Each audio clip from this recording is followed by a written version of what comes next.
Hey everybody, this is Brian here. I wanted to do a video on social consciousness. You know, the things that we as humanity are doing the most that are hurting us. How uh, how so basically, and the things that I think that we could do in the most basic ways, ranging between personal things like diet, for example. How I think the standard American diet is, it's an acronym for SAD as well. Um, but basically how we could do better, how it's hurting us and how we could do better. It's a simple premise. So thank you guys for watching, and let's get straight to it. Number one in here is going to be a personal thing that I think everybody could do a slightly better job of, which is codependency. I think that the music industry reinforces this to a terrible degree, with Since My Baby Left Me type songs. Every song is a relationship song about how you're not good enough without somebody else and you wish they would come back to you.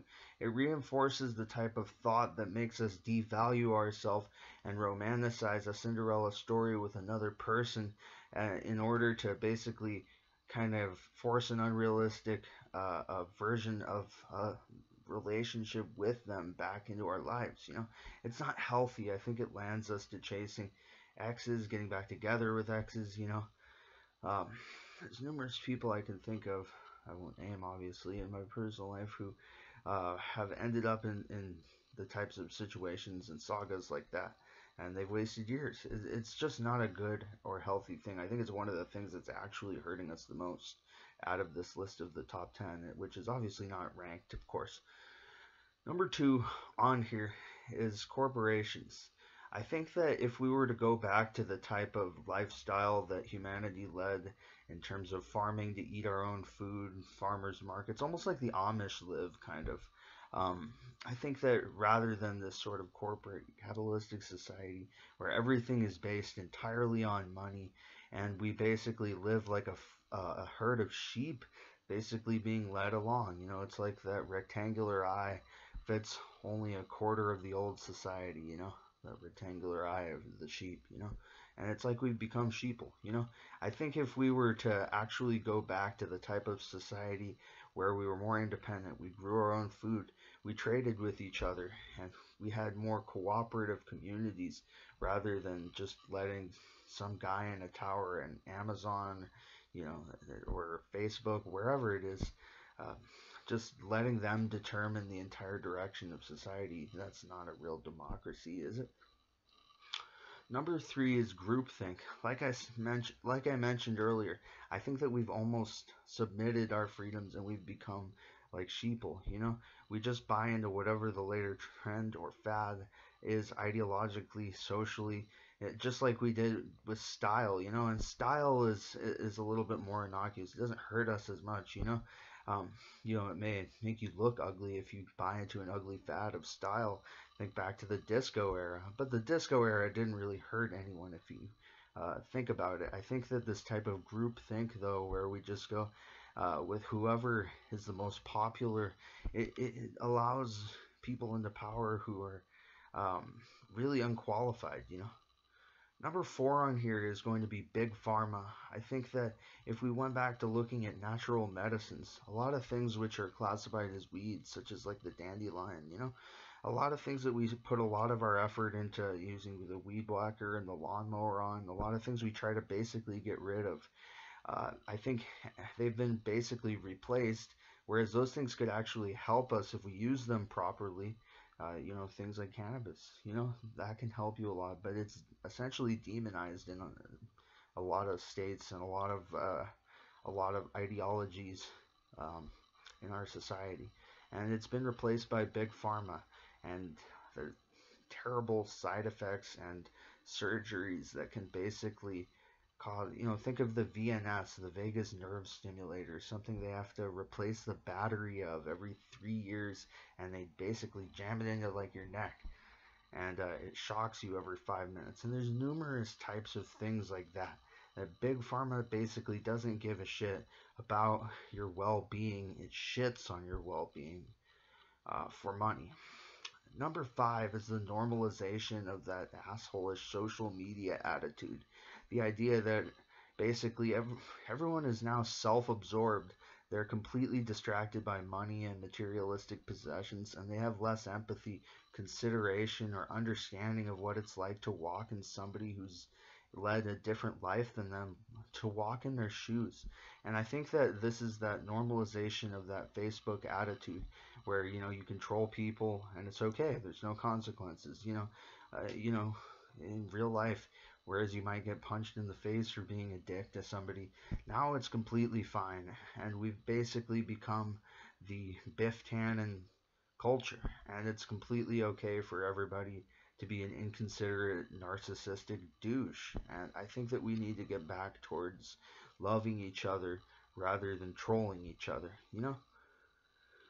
Number 6 on here is going to be horrible diets. The standard American diet also stands for SAD. Think about that for a second. And it is kind of sad how McDonald's plays a greater role in most people's life than fruits or veggies. Try a product such as nutritional yeast. This is something that you can put on any food as a topping to add a tremendous amount of different vitamins in there. Try adding that to the top of your food. It doesn't have a conspicuous invasive flavor that basically stands out or ruins your meal. You can add it to practically anything. I just added some to macaroni, and I've added it to things that are sweet too. It's also a good replacement for cheese if you mix it with other things properly, with a little bit of salt. But anyways, horrible diets. As people have become completely hooked on junk food, carbs, and these fad diets like the keto diet. I think that horrible diets have really destroyed our health, and they've lowered us down to like a lower age of life expectancy. So I think that we know, looking back at what people used to eat before this kind of before the rise of electricity, essentially. Think what people used to eat to get by, and they were healthier back then than we probably are now. We have a lot of health related issues that we could fix easily if we were to just go back and eat what people did before the Big Mac. There was actual food, and people grew their own food. And I think it's kind of sad that basically junk food, frozen food, microwavable food, it's all got the quality of like gas station aisle like candy. People are willingly surrendering their own health for an ephemeral pleasure of a good taste. But think, just because they've led us along to crave the salt, to crave the sugar, to crave the fat, think of what it's doing to you in the long run. This is a harder one, but I think that if we were to resist these temptations that we've almost been led along to like junkies, then I think that we'd be doing a lot better as a civilization. Number 7 is an obvious one, but it's ruining the environment. But I think that if we stood up as people and stopped letting what am I trying to say? Stop letting corporations basically make all the decisions without any of our participation. Even though this is the place where we live, they all live on some golf course in another country. But if we stop letting them ruin our environment, this is something that every country is guilty of, even if they have less money or less resources. Look at what something like fracking does to the water supply, and look at how much they have to dig into the ground. It's not just things like deforestation. There's a lot of different ways that our environment is basically being raped by them basically digging into it for resources. Number 8 on here is an insurance-based medical system. This is something I talked about lightly in my last video on medical respect. I mentioned it a few passing times. But I think the fact that doctors are essentially like an insurance worker. Every time you go in there, for the most part, 99% of doctors spend the first half of the appointment asking you things that they should already know and trying to disprove that you're actually sick. If you walk in there with epilepsy, they'll ask you, okay, like have a seizure on demand, or stop shaking your hands or moving your eyes during the reflex appointment. Things such as that, which are just inanely stupid, you know. And a lot of doctors are essentially base their goal, not only to make money themselves, is to essentially disprove um, disprove that you have anything wrong with you, so they don't have to provide you with health care. And I think that that's disgraceful, and I think that that's disgusting. So I think we need less of an insurance-based medical system and one that's actually based with some type of humanity on helping people, you know? Number 9 is a broken school system that doesn't help kids, especially kids with reading problems or behavioral issues. You know, if you have a child, or you were a child, perhaps even way back, you know, um, if you know a child or were one within your lifetime that essentially was like misdiagnosed with like ADHD or with bipolarity or something, um, just because you had behavioral issues that made you stand out in class. A lot of kids are essentially misdiagnosed so they can be forced into some type of therapy that they might not really need. You know, they might need a little bit more consideration from the teachers, not just basically treating them like, okay, sit still, you know. Obviously, it's not that easy, you know, folks. Um, that's why, you know, people are there, but they're often sent to special ed because the teacher is inconsiderate and basically doesn't want to deal with a kid that essentially makes them go beyond their normal range of effort in order to actually provide them help. You know, my brother actually had some reading difficulties when he was younger, and his teacher basically, even though he had a good reputation, um, he treated my brother very poorly because he essentially needed some extra help getting along reading. You know, his eyes just didn't work that well. Um, Anyways, I think that we need a school system that's not just based on, you know, forcing kids to learn a set specific slate of things, you know, just a straight curriculum without any variety. I think that we need a system that actually helps the kids who needs help and doesn't essentially just kind of throw the ball into another court when it might be a slightly curved pass, so to speak, if you know people who need some help. You know what I mean? Number 10 on here is going to be something that you may or may not agree with. It's a little bit more. I think people have divided opinions on this one, but this is something I do think is hurting our society the most, and that's going to be antidepressants. Some people it works for. Medicine is a very unique thing in terms of everybody's body works differently, so it may have worked for you. And I'm very happy for you if that was the case.